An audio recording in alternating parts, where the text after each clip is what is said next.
اللہ الرحمن الرحیم۔ سورہ آل عمران کی آیت نمبر 144 تک 144 یہاں تک ہم نے آیت نمبر 144 کا ترجمہ کیا تھا گزشتہ درس میں۔ اس میں چونکہ غزوہ احد کے متعلق یہ آیات نازل ہوئیں، تو غزوہ احد میں جس وقت یہ افواہ پھیلی کہ نبی کریم صلی اللہ علیہ وسلم کو شہید کر دیا گیا، تو بعض مسلمان بد دل ہو گئے کہ اب لڑنے کا کیا فائدہ جب نبی کریم صلی اللہ علیہ وسلم شہید ہو گئے۔ تو اللہ تبارک و تعالیٰ نے ان کی تربیت فرمائی، اصلاح فرمائی کہ میرا محبوب میرا پیغام پہنچانے کے لیے دنیا میں آیا ہے،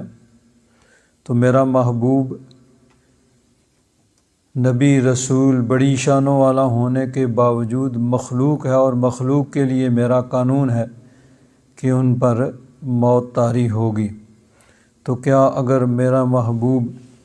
ان کا وصال ہو جائے گا یا وہ جام شہادت نوش کر لیں تو تم دین سے پھر جاؤ گے جس کے لیے انہوں نے ساری محنت کی ہے؟ نہیں، تمہارا کام یہ ہے کہ میرے محبوب کا دست و بازو بنو، اور اگر میرے محبوب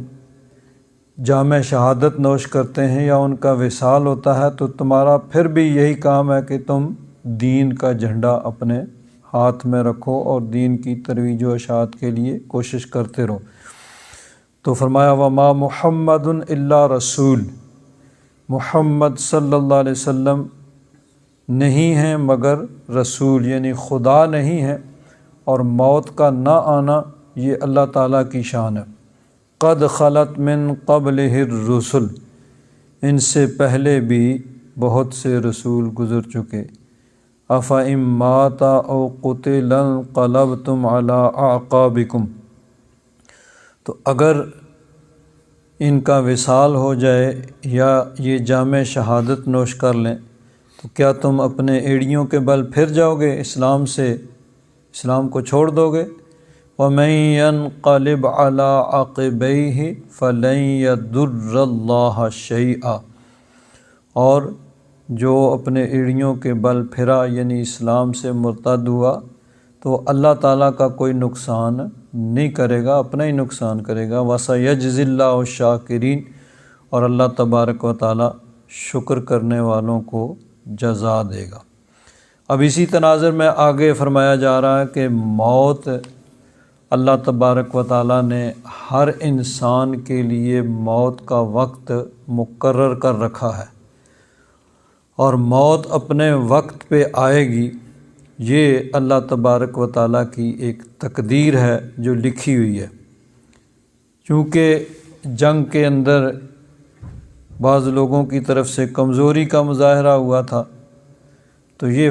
گویا فرمایا جا رہا ہے کہ یہ ضروری نہیں ہے کہ جو جہاد میں جائے اس کی موت آ جائے۔ بہت سے لوگ ساری عمر جہاد کرتے ہیں، لڑائی کرتے ہیں، جنگوں میں جاتے ہیں، لیکن بالآخر موت ان کی اپنے بستر پہ آتی ہے، اور جو نہ جائے گا کوئی ضروری نہیں ہے، جب وقت آ گیا تو گھر میں بستر پہ پڑا بھی چلا جائے گا۔ تو گویا ان کی اصلاح فرمائی جا رہی ہے جنہوں نے جنگ میں کمزوری کا مظاہرہ کیا تھا۔ تو فرمایا وَمَا كَانَ لِنَفْسٍ أَن تَمُوتَ إِلَّا بِإِذْنِ اللَّهِ، کسی جان کے لیے یہ ممکن نہیں ہے کہ وہ مرے مگر اللہ کے اذن سے۔ جب اللہ کا اذن آئے گا، جو اللہ تعالیٰ نے وقت مقرر کیا اسی وقت موت آئے گی۔ کتابا مؤجلہ، ایک لکھی ہوئی کتاب ہے، وقت مقرر ہے جو اللہ تبارک و تعالیٰ نے مقرر کیا ہوا ہے۔ تو یہ تقدیر کا مسئلہ ہے کہ اللہ تبارک و تعالیٰ نے جس کی موت جیسے لکھی ہے اسی طرح اور جس وقت لکھی ہے اسی طرح واقعہ ہوگی۔ اور تقدیر پر ایمان لانا یہ اسلام کے بنیادی جو عقائد اور ضروریات دین ہیں ان میں سے ہے کہ آدمی اس بات پہ یقین رکھے کہ جو کچھ بھی دنیا میں ہو رہا ہے، ہونے والا ہے، اللہ تبارک و تعالیٰ نے پہلے لکھا ہوا ہے،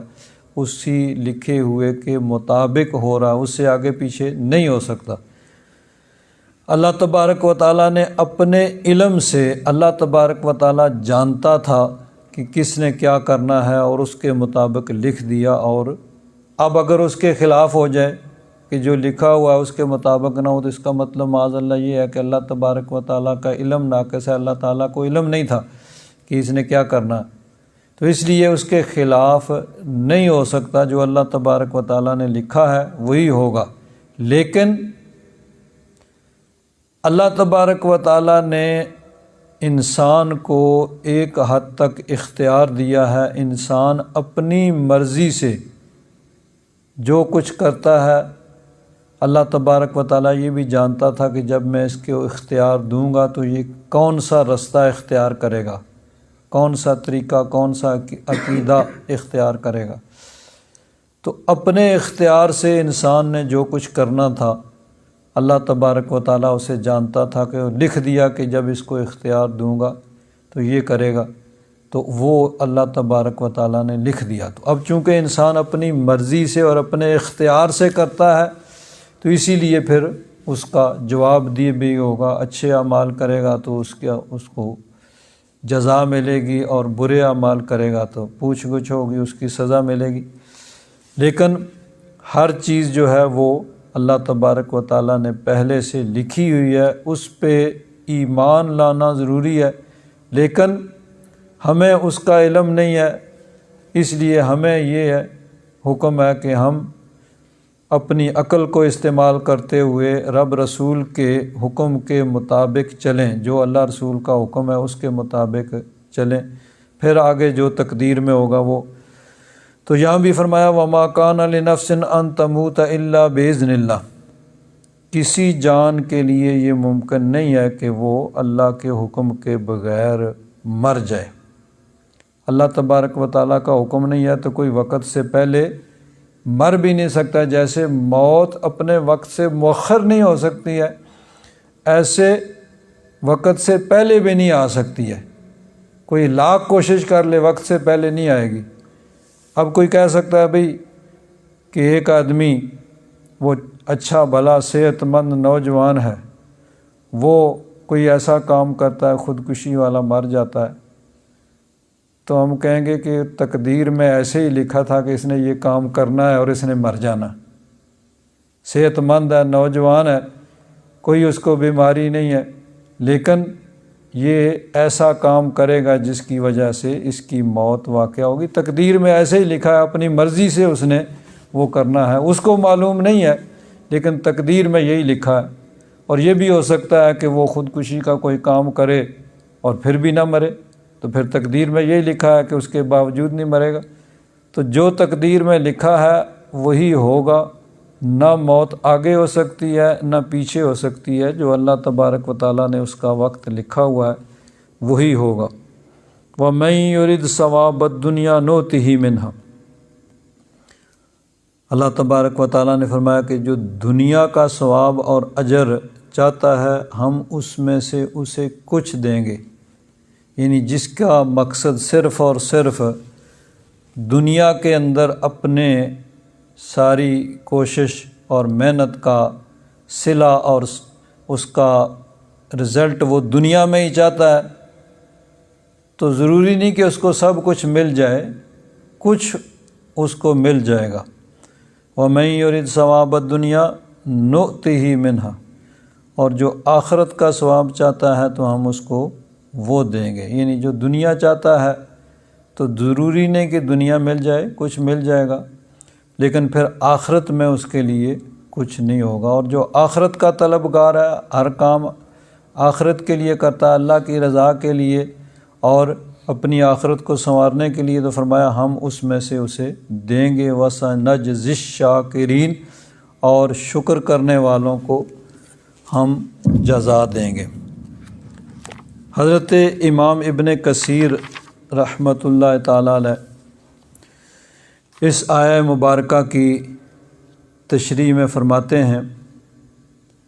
کہ وما کان لنفس ان تموت الا باذن اللہ کتابا مؤجلا، اے لا یموت احد الا بقدر اللہ، کہ کسی کی موت نہیں ہوتی، کوئی مر بھی نہیں سکتا مگر اللہ کی تقدیر سے،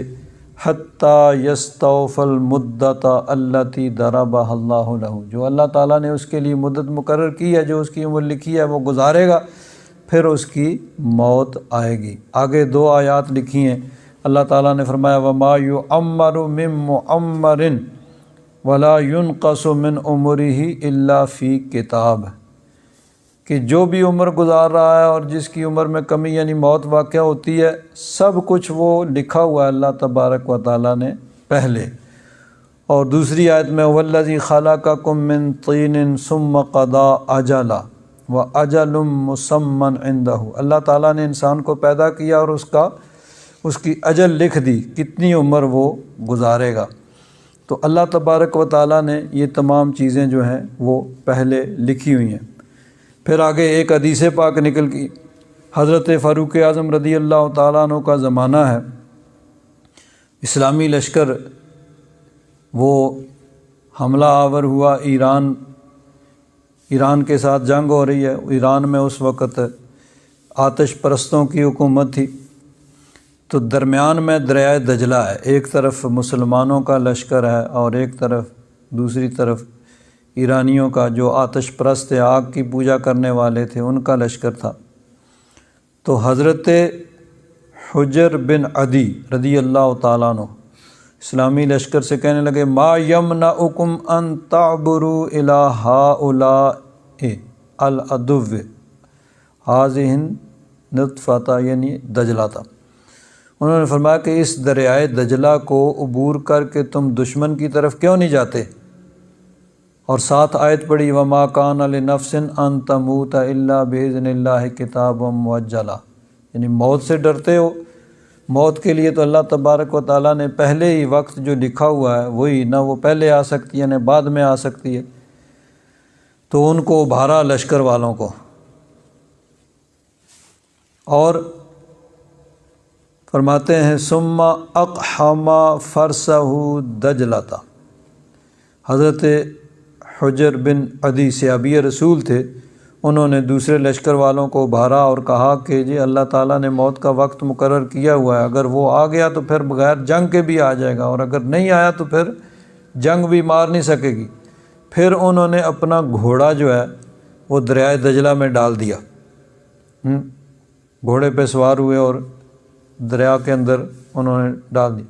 فلما اقحم الناس، ان کو دیکھ کے پیچھے باقی لشکر والوں نے بھی اپنے دریا میں گھوڑے ڈال دیے۔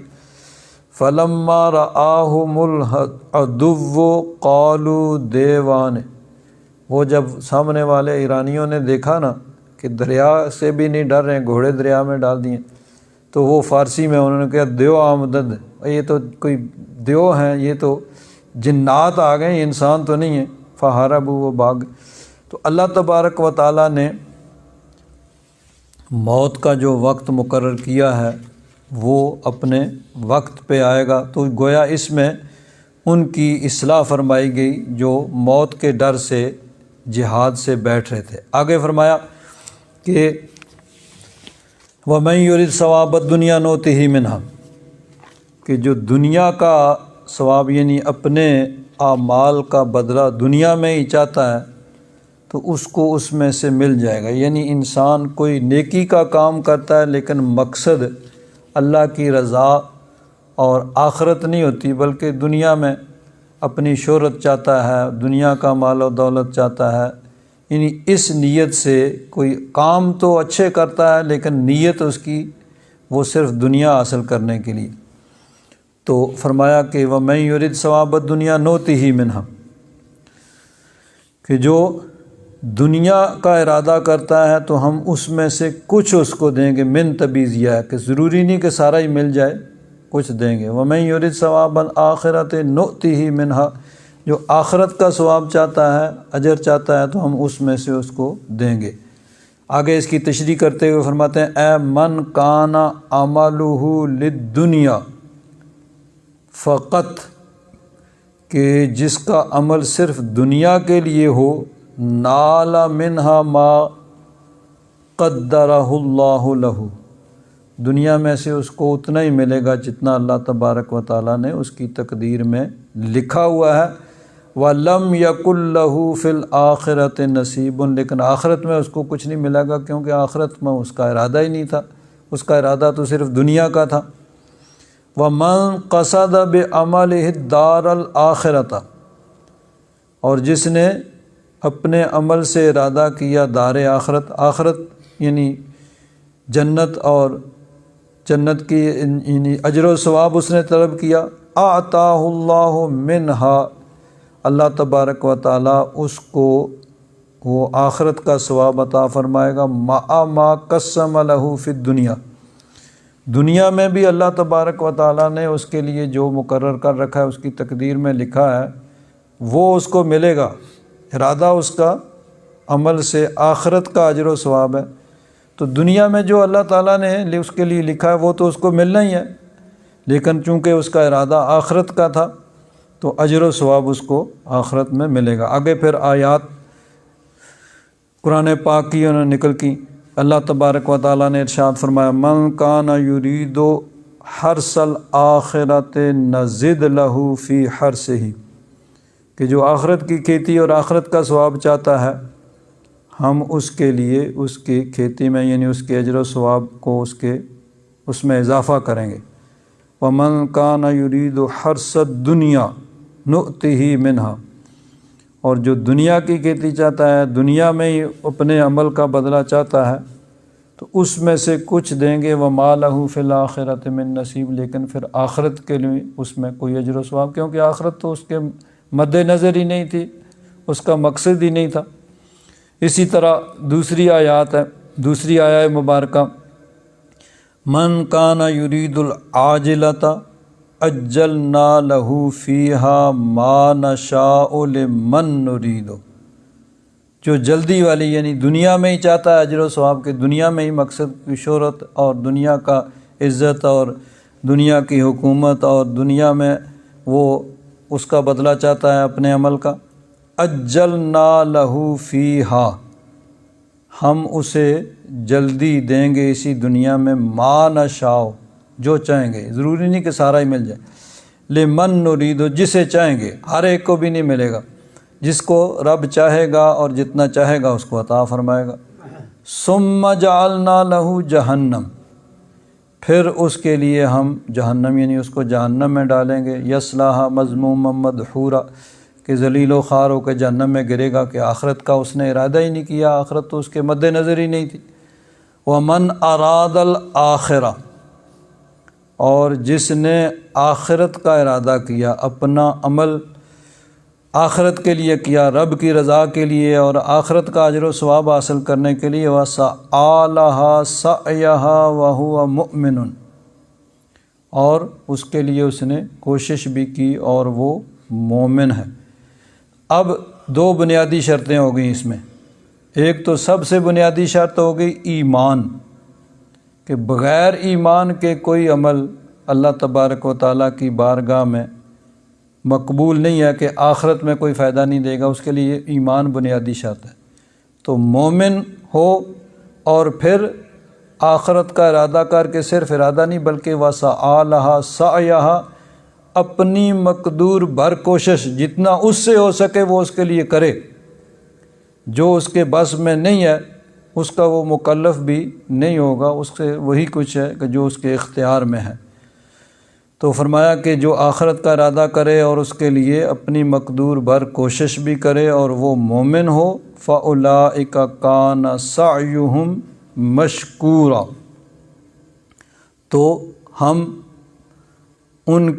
تو ان کی کوشش اللہ تبارک و تعالیٰ کی بارگاہ میں مقبول ہے، یعنی اللہ تبارک و تعالیٰ ان کا جو دنیا میں حصہ ہے وہ بھی ان کو عطا فرمائے گا، اور آخرت کا ارادہ کیا ہے تو اللہ تبارک و تعالیٰ بڑا کریم ہے، اللہ تبارک و تعالیٰ انسان کے وہم و گمان سے بھی زیادہ دینے والا۔ اب دیکھیے اس سلسلہ میں چند احادیث مبارکہ جو ہیں وہ میں ایک تو امام قاضی ثناء اللہ پانی پتی رحمۃ اللہ تعالیٰ علیہ نے بھی ایک حدیث اس سلسلہ میں لکھی ہے۔ حضرت انس بن مالک رضی اللہ تعالیٰ عنہ فرماتے ہیں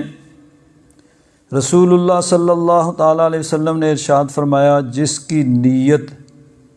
طلب آخرت کی ہو، یعنی اپنا عمل وہ اللہ کی رضا کے لیے کرے اور آخرت کا اجر و ثواب اس کے مد نظر ہو، تو جس کی نیت طلب آخرت کی ہو اللہ اس کے دل میں دنیا کی طرف سے بے نیازی پیدا کر دے گا، یعنی اللہ تبارک و تعالیٰ دنیا سے اس کو بے نیاز کرے گا، دنیا کی محبت اس کے دل سے نکال دے گا اور اس کی پریشانی کو جمع کرے، یعنی اس کی پریشانیوں کو دور کرے گا، اور دنیا اس کے پاس ذلیل و خوار ہو کر آئے گی، یعنی جو اللہ تعالیٰ نے لکھا ہے وہ ضرور اس کو ملے گا۔ اور جس کی نیت طلب دنیا کی ہو، صرف دنیا طلب کرتا ہے، اللہ تبارک و تعالیٰ محتاجی اس کے آنکھوں کے سامنے کر دیتا ہے اور اس کی جمعیت کو پراگندہ کر دیتا ہے۔ اب یہ ہے کہ پھر یعنی چاہے دنیا اتنی اس کے پاس ہو کہ خود اس کو اس کا حساب پتہ نہ ہو، لیکن اس کی ہوس وہ نہیں جائے گی، اس کی یعنی وہ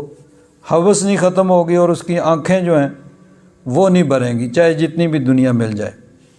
تو اللہ تبارک و تعالیٰ محتاجی، یعنی یہ محتاجی جو ہے یہ صرف یہ نہیں ہے کہ جس کے پاس مال نہیں ہے وہ محتاج ہے، مال کی کثرت کے باوجود بھی دلی طور پر وہ محتاج ہوگا اور اس کے جمعیت پراگندہ کر دے گا، یعنی دنیا کے معاملات میں مال و دولت ہونے کے باوجود اطمینان نہیں ہوگا، سکون نہیں ہوگا، اور دنیا میں اس کو اتنا ہی ملتا ہے جو اللہ تبارک و تعالیٰ نے اس کے لیے لکھ دیا ہے، جو مقدر میں لکھا ہے وہی اس کو ملے گا۔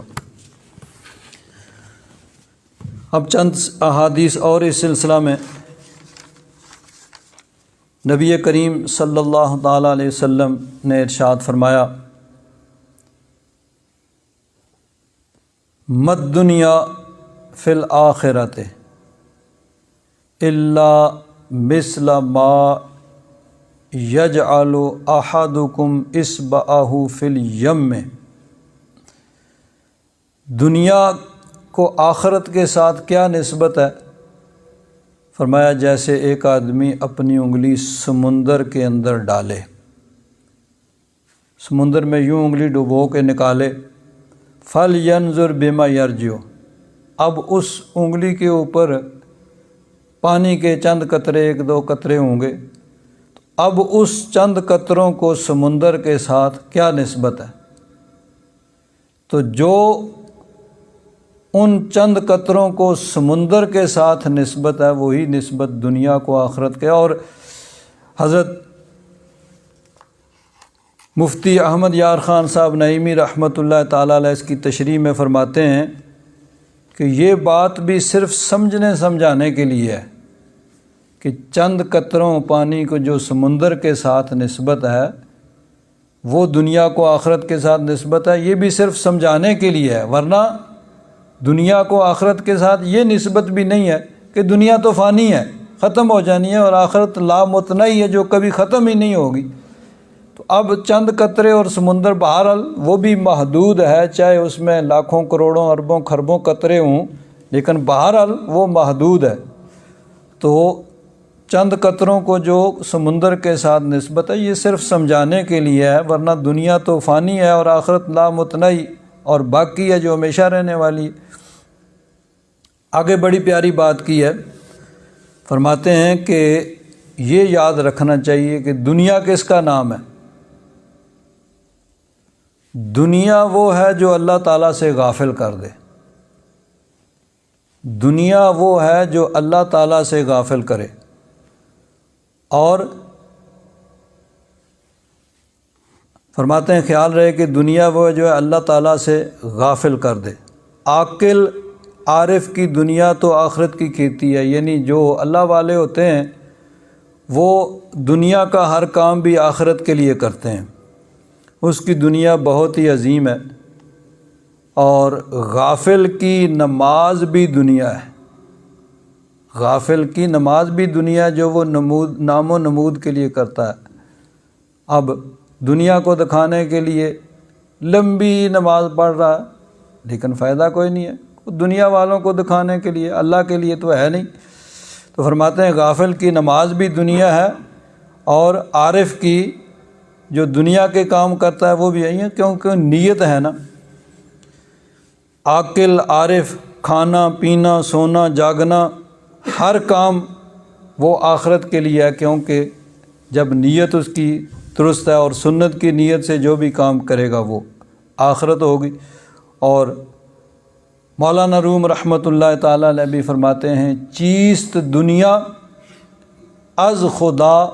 غافل شدن۔ دنیا کس کا نام ہے؟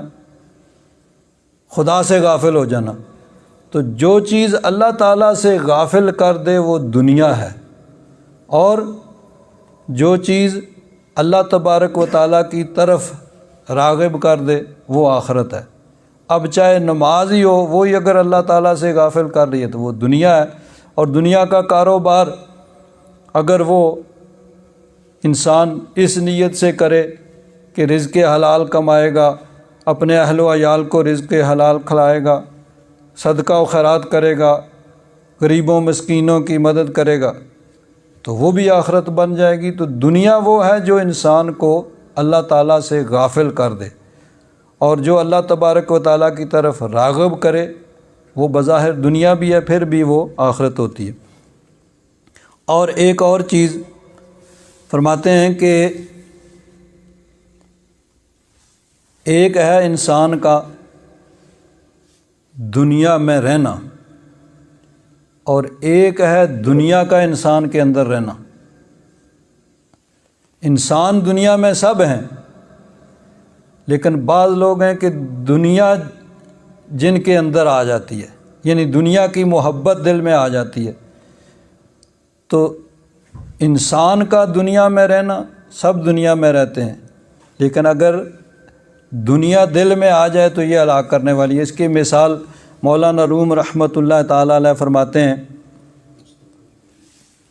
کہ کشتی پانی میں چلتی ہے، پانی کے بغیر کشتی نہیں چلتی ہے۔ تو جب تک کشتی پانی میں رہے تو تیرتی رہتی ہے، اور جب پانی کشتی میں آ جائے تو ڈوب جاتی ہے۔ آب در کشتی ہلا کے کشتی است، آب اندر زیر کشتی پشتی است، کہ جب تک پانی نیچے رہے کشتی اس کے اوپر اوپر تیرتی رہتی ہے، اور جب پانی کشتی کے اندر آ جائے تو پھر ڈوب جائے گی۔ تو انسان دنیا میں رہے، لیکن جب دنیا دل میں آ جائے، اس کی محبت دل میں گھر کر جائے اور اللہ رسول کے احکام کے مقابلے میں رکاوٹ بن جائے تو پھر یہی ہلاکت ہوگی۔ تو فرمایا دنیا کو آخرت کے ساتھ وہ نسبت ہے جو پانی کے چند قطروں کو، جو سمندر میں ڈبو کے انگلی، جو چند قطرے انگلی کے اوپر لگے ہوئے ہیں ان کو سمندر کے ساتھ ہوتی ہے۔ یعنی یہ بھی صرف سمجھانے کے لیے ہے، ورنہ دنیا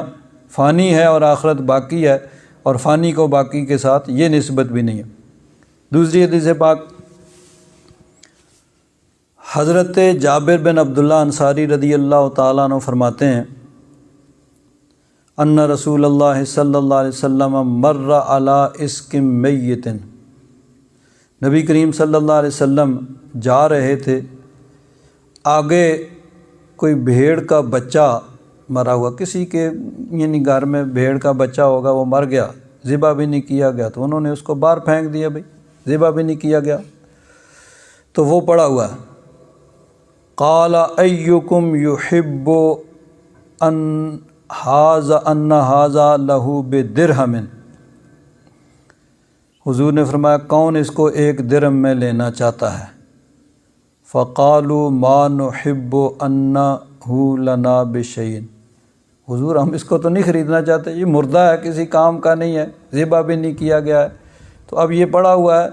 تو اس کو تو کوئی قدر و قیمت نہیں ہے، درہم کیا، درہم سے کم بھی میں کوئی نہیں لے گا۔ قال فواللہ للدنیا اہون علی اللہ من ھذا علیکم،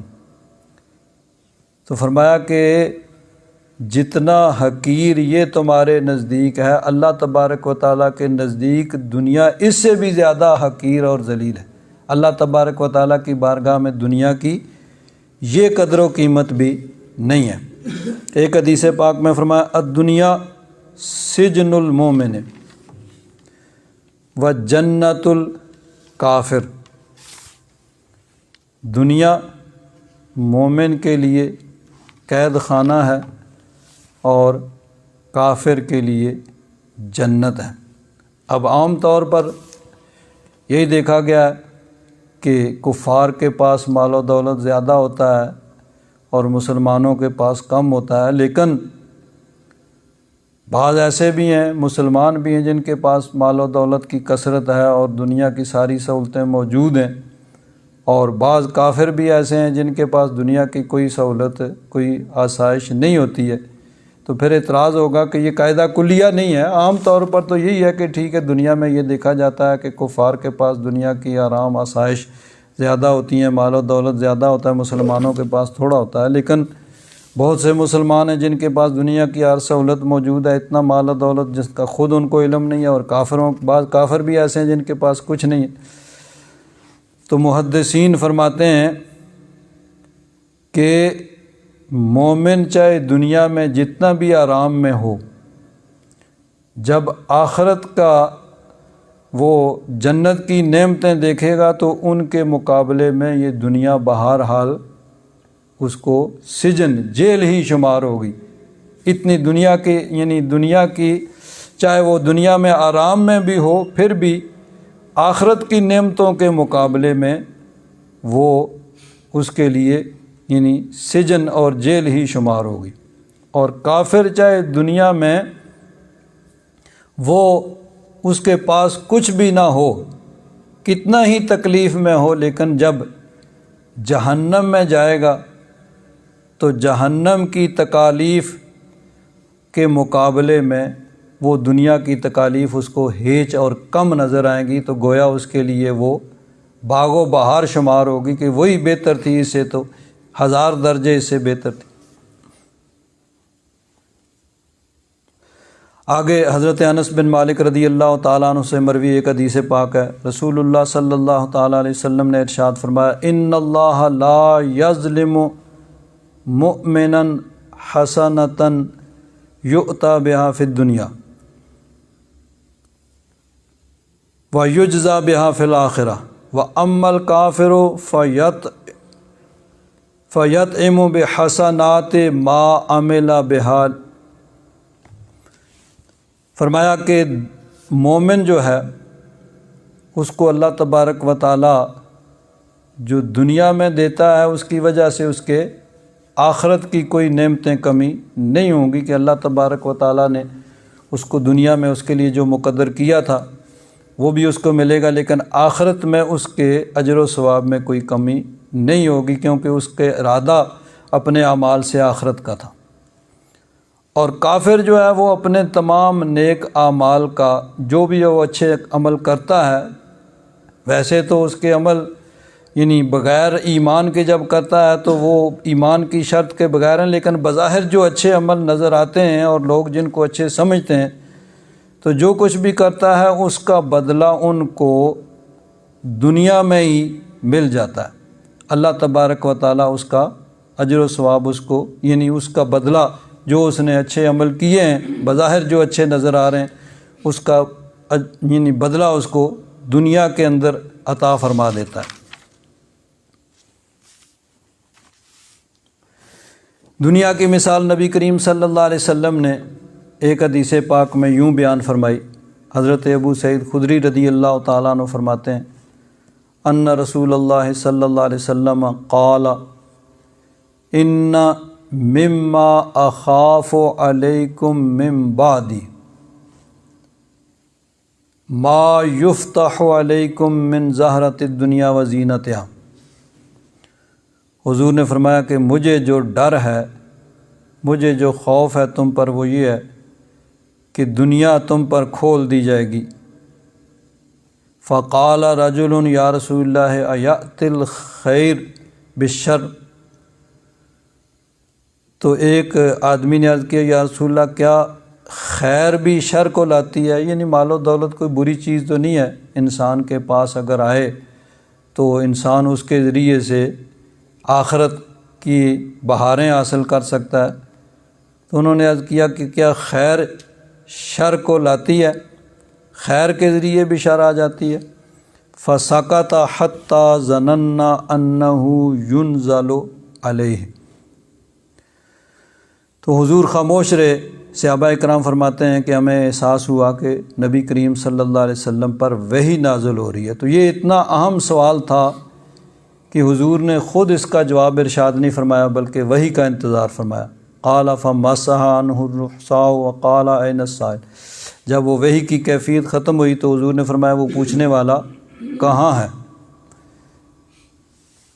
تو کأنہ حمدہ، یعنی گویا حضور نے اس کے سوال کی بھی تعریف فرمائی کہ تیرا سوال بہت اچھا ہے اور اتنا اہم ہے کہ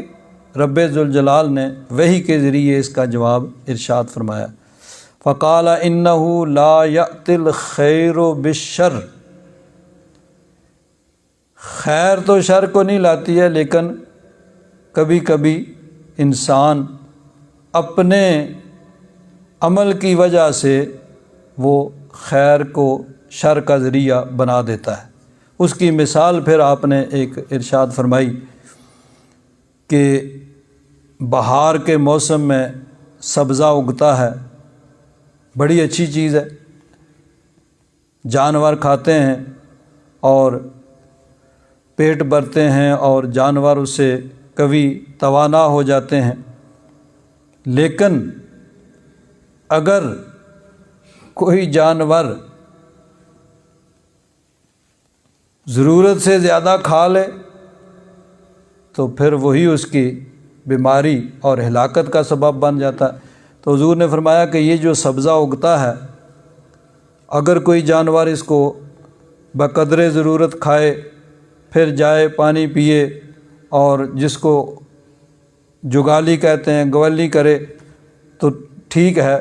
وہ اس کے لیے یعنی توانائی کا سبب بنے گا، لیکن اگر کوئی کھاتا ہی جائے تو وہی اس کی ہلاکت کا سبب بن جائے گا۔ تو اسی طرح فرمایا یہ دنیا کا ما ان ھذا المال خاضرۃ حلوۃ، یہ دنیا کا مال بڑا ہرا بھرا اور میٹھا ہے۔ فمن اخذہ بحقہ ووضعہ فی حقہ فنعم المعونۃ ہوا، ومن اخذ بغیر حقہ کان کالذی یأکل ولا یشبع ویکون شہیدا علیہ یوم القیامہ۔ حضور نے فرمایا کہ یہ دنیا کا مال و دولت بھی بڑا سرسبز، ہرا بھرا اور میٹھا بھی ہے، تو جو اس کو اس کے حق کے ساتھ لے گا اور پھر اس کا حق بھی ادا کرے گا، یعنی مال و دولت لیا ہے اور اللہ تبارک و تعالیٰ کے حکم کے مطابق اس کو خرچ بھی کرے گا، تو وہ تو اس کے لیے بہت اچھا ہوگا، یعنی دنیا میں بھی اور آخرت میں بھی اس کے لیے۔ ومن اخذ بغیر حق ہی، اور جس نے اس کو ناحق لیا اللہ تبارک و تعالیٰ کے حکم کے خلاف، کان کالذی یاکل ولا، پھر وہ اسی جانور کی طرح ہوگا کہ جو کھاتا جاتا ہے اور وہی سبزہ جو ہے اچھی چیز ہے لیکن وہی اس کی ہلاکت کا سبب بن گیا۔ تو یہ مال و دولت دنیا کا بھی جب حق کے ساتھ لیا جائے اور اس میں اللہ تبارک و تعالیٰ کے حکم کے مطابق عمل کیا جائے تو یہی خیر ہے، لیکن اگر یہی خیر اللہ کے حکم کے خلاف ہوگی تو پھر یہی شر لائے گی، یہی یعنی اس کی تباہی کا سبب بنے گا۔ وَيَكُونُ شَهِيدًا عَلَيْهِ يَوْمَ الْقِيَامَةِ، پھر قیامت کے دن بھی اس کے خلاف گواہ ہوگا، یعنی اس سے اس کے بارے میں پوچھ گچھ ہوگی کہ ہاں بھئی کہاں سے مال کمایا تھا اور کہاں خرچ کیا تھا، کیسے لیا تھا اور کیسے خرچ کیا تھا۔ تو اللہ تبارک و تعالیٰ نے ارشاد فرمایا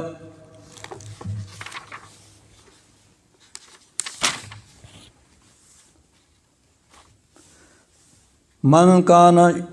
وَمَن يُرِدْ ثواب الدنیا نُؤْتِهِ مِنْهَا، جو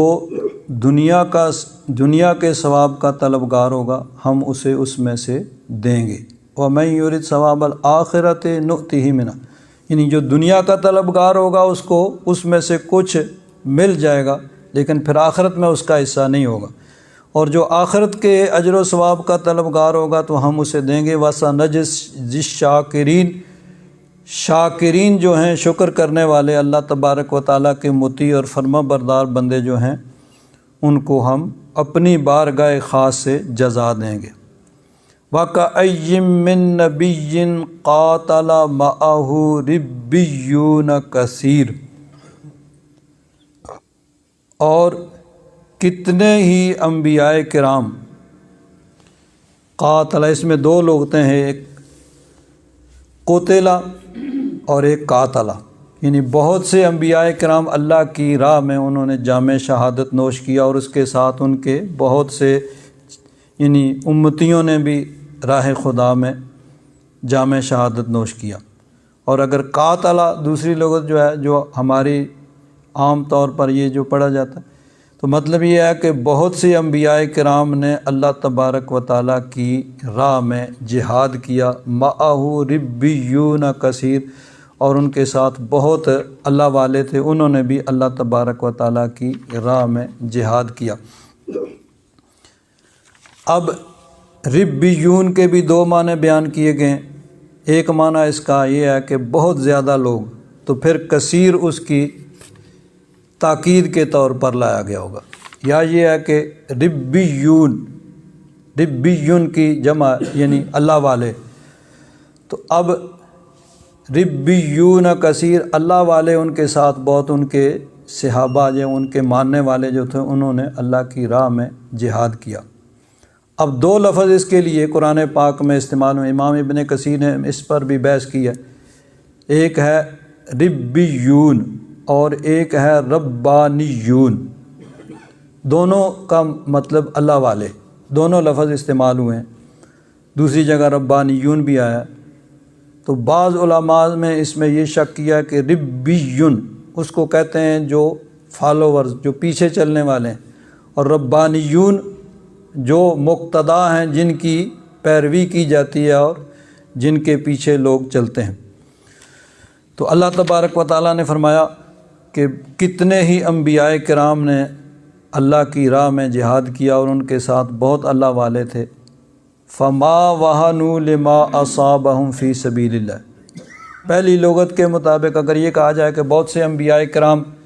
انہوں نے جام شہادت نوش کیا اور ان کے ساتھ بہت اللہ والے، انہوں نے بھی راہ خدا میں اپنی جانوں کا نذرانہ پیش کیا، تو اب معنی یہ ہوگا کہ باقی جو بچے، فما وہنوا لما اصابہم فی سبیل اللہ، اللہ کی راہ میں جو تکلیف انہیں پہنچی اس کی وجہ سے انہوں نے کمزوری کا مظاہرہ نہیں کیا۔ اور دوسری لغت کے مطابق یہ ہوگا کہ اللہ کی راہ میں بہت سے انبیاء کرام اور ان کے چاہنے والوں نے، ان کے صحابہ نے، اللہ والوں نے راہ خدا میں جہاد کیا، تو پس نہ انہوں نے سستی کا مظاہرہ کیا، فما وہنوا لما اصابہم فی سبیل اللہ، اللہ کی راہ میں جو تکلیفیں ان پہ آئیں اس وجہ سے انہوں نے سستی کا مظاہرہ نہیں کیا، وما ضعفوا، نہ کمزوری دکھائی، وما استکانوا، اور نہ کافروں کے سامنے وہ ذلت و خواری کا انہوں نے مظاہرہ کیا، یعنی اللہ کی راہ میں انہوں نے جہاد کیا، اللہ کی راہ میں نکلے اور اس کے لیے ہر قسم کی تکلیفیں انہوں نے برداشت کی۔ اب اس میں یہ بھی اسی تناظر میں ہے کہ غزوہ احد میں نبی کریم صلی اللہ علیہ وسلم کی شہادت کی جب افواہ پھیلی تو مسلمانوں میں بد دلی پھیل گئی، بعض مسلمانوں نے تلواریں پھینک دی کہ اب کیا ضرورت ہے لڑنے کی، تو اللہ تبارک و تعالیٰ نے فرمایا کہ پہلے بھی انبیاء کرام گزرے ہیں، انہوں نے بھی اللہ کی راہ میں جہاد کیا، ان کے ساتھ اللہ والے انہوں نے بھی جہاد کیا، اور اللہ کی راہ میں ان کو جو تکلیفیں مصیبتیں آئیں ان کی وجہ سے انہوں نے کسی قسم کی کمزوری اور کوتاہی کا مظاہرہ نہیں کیا۔ واللہ یحب الصابرین، اور اللہ تبارک و تعالیٰ صبر کرنے والوں کو پسند کرتا ہے۔ وما كان قولهم الا ان قالوا ربنا اغفر لنا ذنوبنا واسرافنا في امرنا وثبت اقدامنا وانصرنا على القوم الكافرين، اور ان کا یعنی یہی قول تھا، اللہ کی بارگاہ میں وہ ایسے ہی دعا کرتے تھے کہ ان قالوا ربنا اغفر لنا ذنوبنا، سب سے پہلے تو انہوں نے اپنی کوتاہی کا اعتراف کیا، یعنی اللہ تبارک و تعالیٰ کی بارگاہ میں عاجزی اور انکساری کرتے ہوئے اللہ کی بارگاہ میں دعا کی، ربنا اغفر لنا ذنوبنا، یا رب ذوالجلال ہماری کوتاہیوں، ہماری لغزشوں کو معاف فرما، واسرافنا فی امرنا، اپنے معاملات میں جو ہم حد سے گزرے ہیں،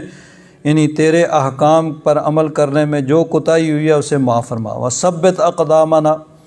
اور ہمارے قدموں کو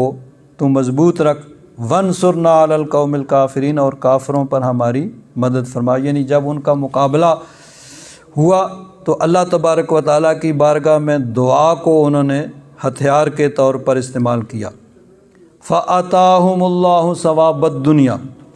اللہ تبارک و تعالیٰ نے انہیں دنیا کا بھی ثواب عطا فرمایا، یعنی دنیا میں بھی اپنے نعمتیں دیں، وحسن ثواب الآخرہ، اور آخرت کے ثواب کا حسن یعنی جنت عطا فرمائی، واللہ یحب المحسنین، اور اللہ تبارک و تعالیٰ محسنین کو پسند فرماتا ہے۔ اب یہاں ایک نبی کریم صلی اللہ علیہ وسلم بھی اللہ تبارک و تعالیٰ کی بارگاہ میں کبھی کبھی یوں دعا کیا کرتے تھے، اللہم اغفر لی خطیئتی۔ اب نبی کریم صلی اللہ علیہ وسلم بلکہ سارے انبیاء کرام معصوم ہیں، جہاں گناہ کا تصور بھی نہیں ہو سکتا، اس کے باوجود نبی کریم صلی اللہ علیہ وسلم اللہ تبارک و تعالیٰ کی بارگاہ میں عاجزی اور انکساری کرتے ہوئے اور تعلیم امت کے لیے اس طرح دعا کیا کرتے تھے، اللہم اغفر لی خطیئتی، یا رب ذوالجلال میری خطاؤں کو معاف فرما دے، وجہلی و اسرافی فی امری، اور جو مجھ سے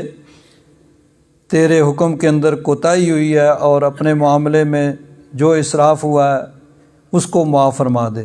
وما انت اعلم بہ منی،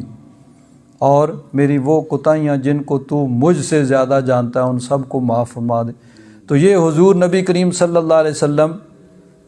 رب ذوالجلال کی بارگاہ میں عاجزی اور انکساری کرتے ہوئے اور اپنی امت کو تعلیم دینے کے لیے کہ اللہ تعالیٰ کی بارگاہ میں اس طرح عاجزی اور انکساری کے ساتھ دعا کرنی چاہیے، نبی کریم صلی اللہ علیہ وسلم اس طرح اللہ تعالیٰ کی بارگاہ میں دعا کیا کرتے تھے۔ اب یہاں ایک بڑی اہم بات ہے، اللہ تبارک و تعالیٰ نے اس رکوع کی پہلی آیت جو ہے وما محمد الا رسول، اس کا آخر میں فرمایا وَسَيَجْزِي اللَّهُ الشَّاكِرِينَ، اللہ تبارک و تعالیٰ شاکرین کو، شکر کرنے والوں کو جزا دے گا۔ دوسری آیت میں فرمایا وَسَنَجْزِي الشَّاكِرِينَ، ہم شکر کرنے والوں کو جزا دیں گے، یعنی متکلم جمع متکلم کے صیغے کے ساتھ۔ آگے فرمایا واللہ یحب الصابرین، اللہ تبارک و تعالیٰ صبر کرنے والوں کو پسند فرماتا ہے۔ اور آخری آیت میں فرمایا واللہ یحب المحسنین، اللہ تبارک و تعالیٰ محسنین کو پسند فرماتا ہے۔ اب شکر کیا ہے؟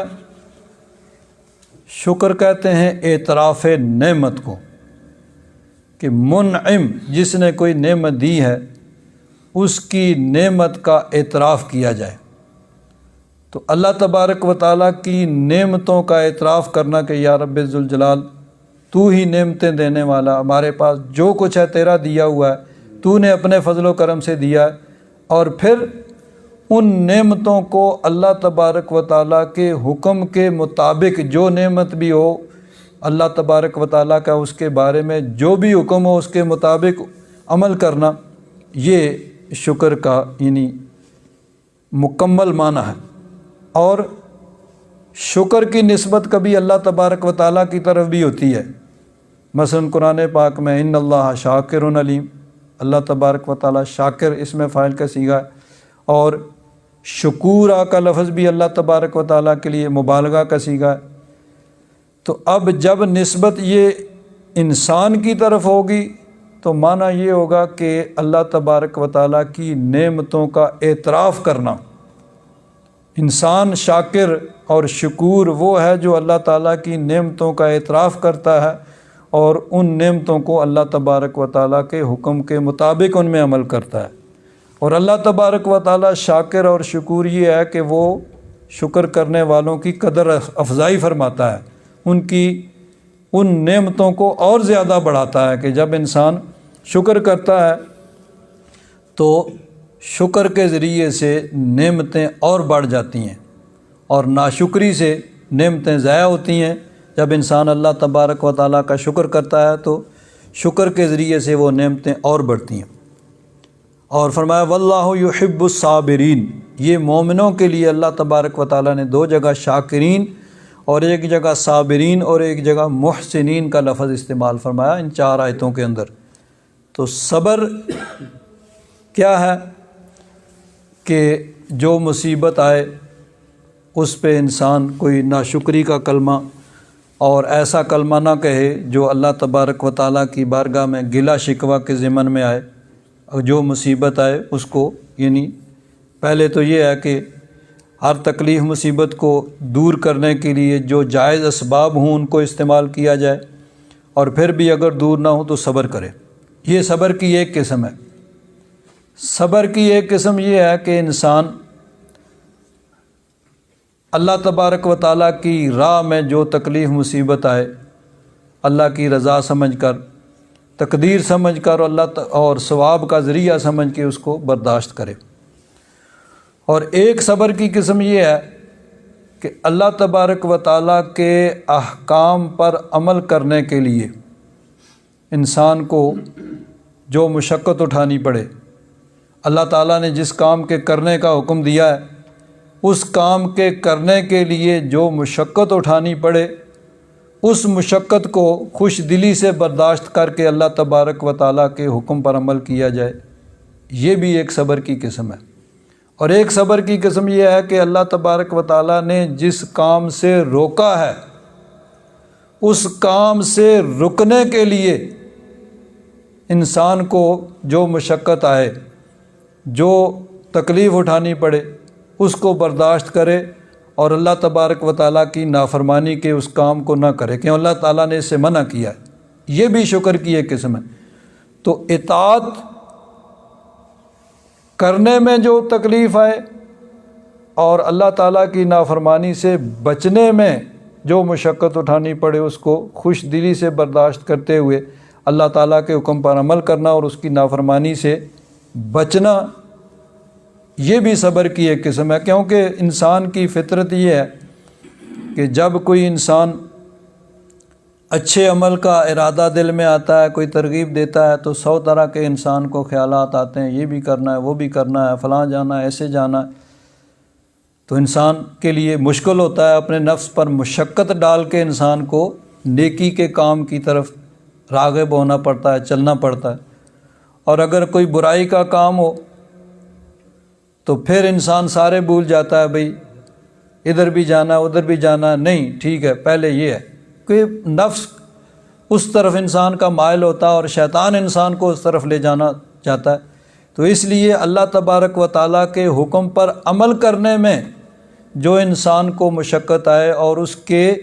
منع کیے ہوئے کام سے رکنے کے لیے جو انسان کو مشقت اٹھانی پڑے، یہ بھی صبر کی ایک قسم ہے۔ اور آخر میں فرمایا واللہ یحب المحسنین، اللہ تبارک و تعالیٰ محسنین کو پسند کرتا ہے۔ یہ احسان سے بنا ہے۔ اور احسان کیا ہے؟ ایک حدیث پاک میں آتا ہے، مسلم شریف کی پہلی حدیث ہے، حضرت جبریل امین نبی کریم صلی اللہ علیہ وسلم کی بارگاہ میں آئے، بڑی طویل حدیث ہے۔ تو انہوں نے سوالات کیے، حضور نے جواب دیے تاکہ صحابہ اکرام کو ان چیزوں کا علم ہو۔ تو ایک سوال کیا،